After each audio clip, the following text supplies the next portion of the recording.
Okay, class, I wanted to show you how to do the calculations for this particular lab. I know many of you were having problems with the calculations, and this is actually some data that one of the students actually submitted. And so what I'm going to do is I'm going to go through and do the calculations. And because of the way this is formatted, I'm going to go to column B. So I'm going to resubmit the data here.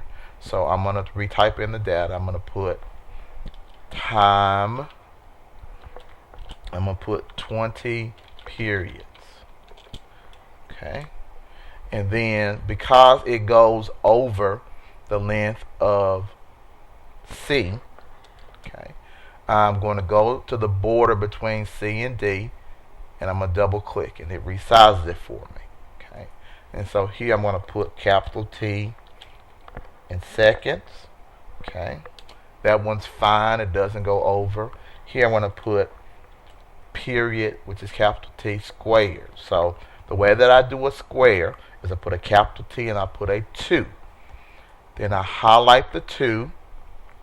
I click on home. I go to the font, and where there's this format cell, I click here, okay, in the corner, and I make it a superscript, and I click OK, and so now it becomes a square. Okay, and then I'll put a space, open parentheses. I have to make this. So once you've done the superscript, you space, and you get rid of the superscript function. Open parentheses, second. I'm going to put a 2, close parentheses. Then I'm going to go back in and highlight the 2, only the 2. Go back to font, make this a superscript, and then hit OK. All right. It doesn't go over the border. So then, of course, this would be G in meters per second squared. Okay. I go in and highlight the 2 again and follow the same procedure. Superscript. Okay. And then I have a percent error. Okay. Alright. So now I'm ready, and I'm just going to enter in the data that this student has. 17.28, 17.32, 17.39. Okay. And this is 20.95, 21.03, 21.09. Okay. This is 24.51, 24.56, and 24.47. Okay. And then I have 27.20, 27.32, and 26.99. Okay. So the first thing that I need to do is to figure out the period.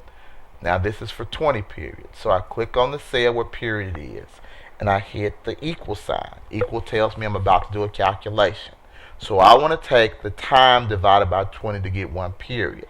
So I click on one of the cells where I have time, and I divide it by 20. Now that's the period. So I need the period for all the rest of my values. So one of the ways that I can do that is I can click on the cell that has period. Okay, then there's a black square, and if I go there, my cursor becomes a black plus. If I click and hold that down and just drag this all the way down, what it does is it calculates the period for all of those times. So I don't have to go in and do calculations for all of those. Okay. So next I have period squared. So I go to the cell that has period squared, and I hit equal. Okay, because I'm doing a calculation. And I click on period, and so now I need to square it. So I need to do a caret, which is shift 6, and I put a 2, and I hit enter. So that's period squared. So I'm showing you how to do this in Microsoft Excel so you won't have to use your calculator. So now I have the period squared. So again, I'm going to go, the black box becomes a black cursor, and I drag it all the way down. And so I have all the period squared values. Fantastic. I'm very, very happy. Everything looks good. So now I'm ready to do the G values. Okay. So to do the G values, what I'm going to do is I'm going to do equal, and I'm going to put in the equation that I have. And the equation is going to be, remember, 4. So I put equal, and I put 4. Then I do times, and then I'm going to put in pi, which is 3.14. Okay. And then I am going to square that. Okay. And so I'm going to put in a caret, which is shift 6 with a 2. Okay.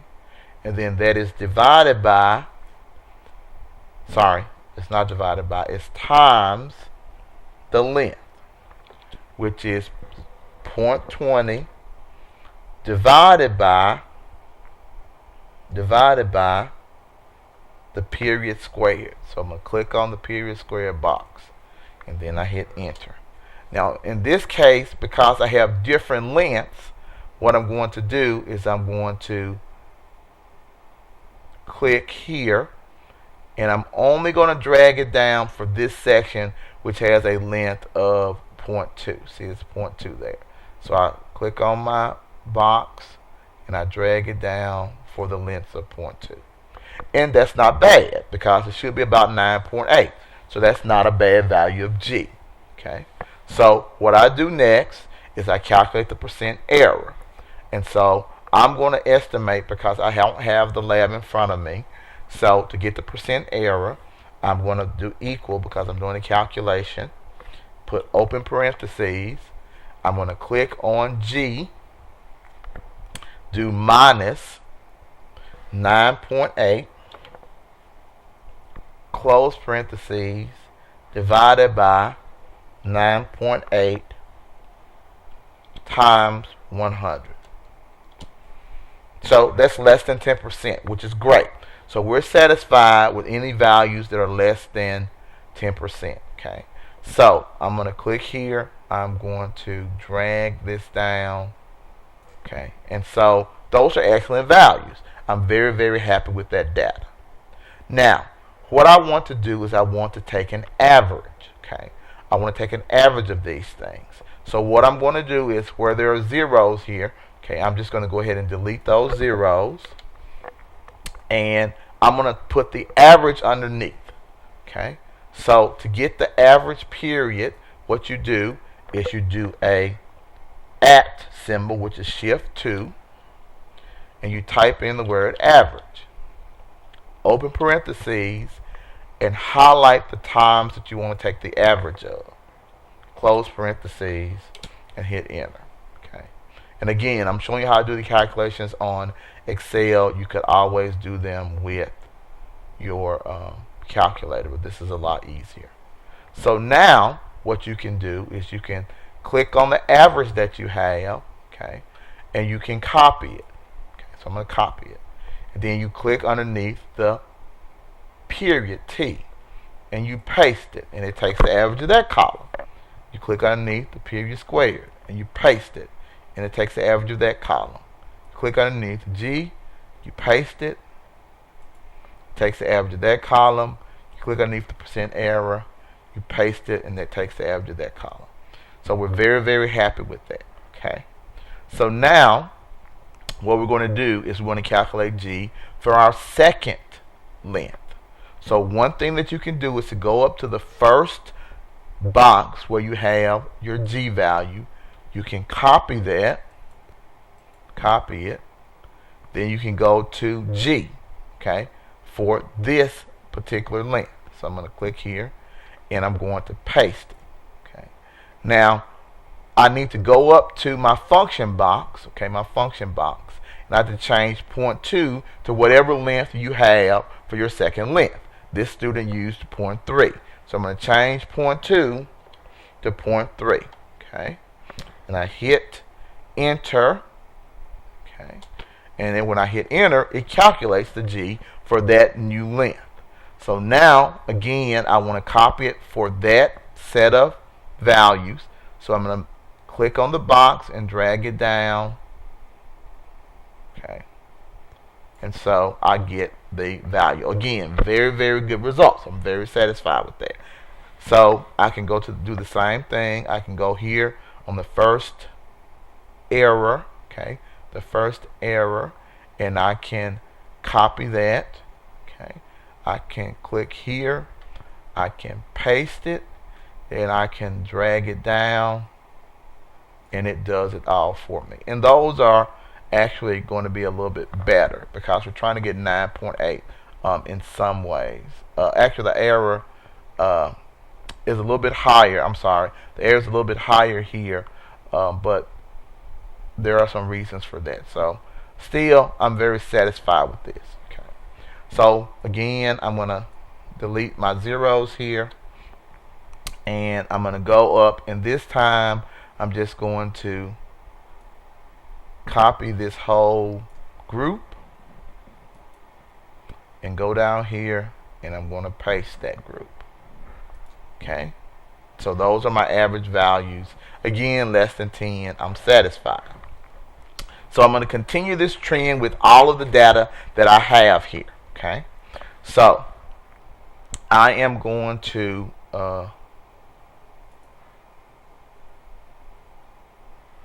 copy. So I'm going to copy. I'm going to paste. Okay, I'm going to go to my function box and change the length to 0.4. Okay, then I am going to go here and I'm going to drag it down. Okay, very happy with those values. This should be about 9.8. Okay, I'm going to go here. I'm going to copy. I'm going to go here. I'm going to paste. I am going to drag it down. Happy with those percent errors. Now I go and I highlight all of the line here, which is the last line where we did the average. Okay, so I'm going to copy that. Okay, now I'm going to delete my zeros, go to the next line underneath, and I'm going to paste. Okay, well, I'm sorry, I have to go and copy again because I did delete. Copy, and underneath I'm going to paste. Underneath I'm going to paste. Now you would do that for all of your lengths, but I'm going to stop here for the purpose of time and show you how you would do the graph. Okay, and so I'm just going to use 3 of these points. You need to use all 4 of your lengths. Okay, so what I need to do is I need to graph it. I am going to graph the length versus period, and then length versus period squared. So I'm going to use these average values. So if I go to graph here, okay, what you see, and I'm going to delete these graphs. Okay, the student has, for graph 1, she has the X values. Okay, and remember how we do this. So I'm going to change this. I'm going to put that we put the period in seconds. I'm sorry, I'm going to put the length in meters, and on the Y I'm going to put the period in seconds.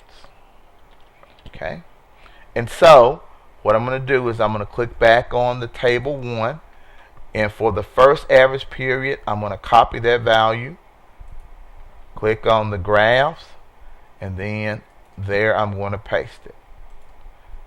I'm sorry, I actually have to type it in, which is okay. So I go here and it's 0.8665. So I'm just going to click 0.8665 and hit enter. I go to the next one.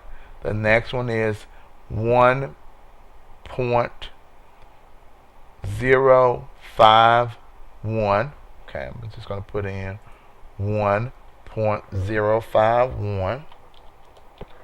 Okay, and the next one, okay, because I only did 3, you're going to do all 4, is going to be 1.222. Okay, so this is going to be on the graph is 1.222. Okay, so you would put in the next point, but because I don't have those values, I'm going to delete this, but you need to do all of them. Okay, so now I'm ready to graph. So I would highlight the area I'm trying to graph. I will go to Insert, XY Scatter, click on the first one, and there's my graph. Okay, and of course I need to add labels, and then I'm going to add a trend line, and I need to put my equation and my R squared on the value. Okay, so that is what you would do. Then you would do the same thing for length in meters. Okay, and in this case you would do period squared. So remember, and that's going to be in seconds squared.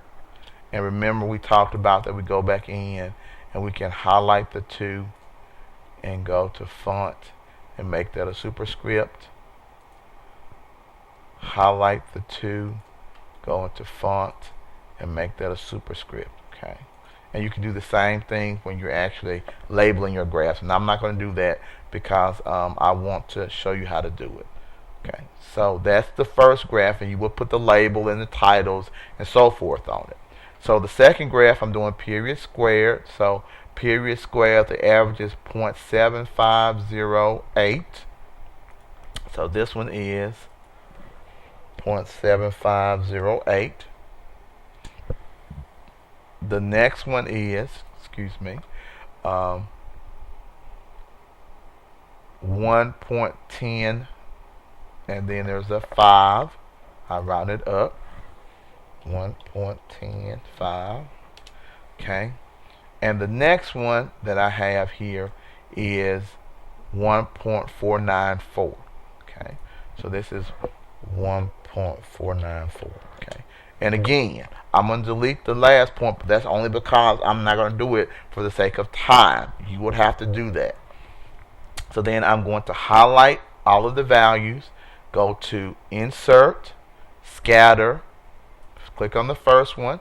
Okay, so there's that graph. So I'm going to put these side by side. Okay, I'm going to click on one of the points, add a trend line, and then chart and the value. Okay, and so what we have, okay, is we have 2 sets of graphs. Okay, and what I told you was that you can calculate G from your graphs.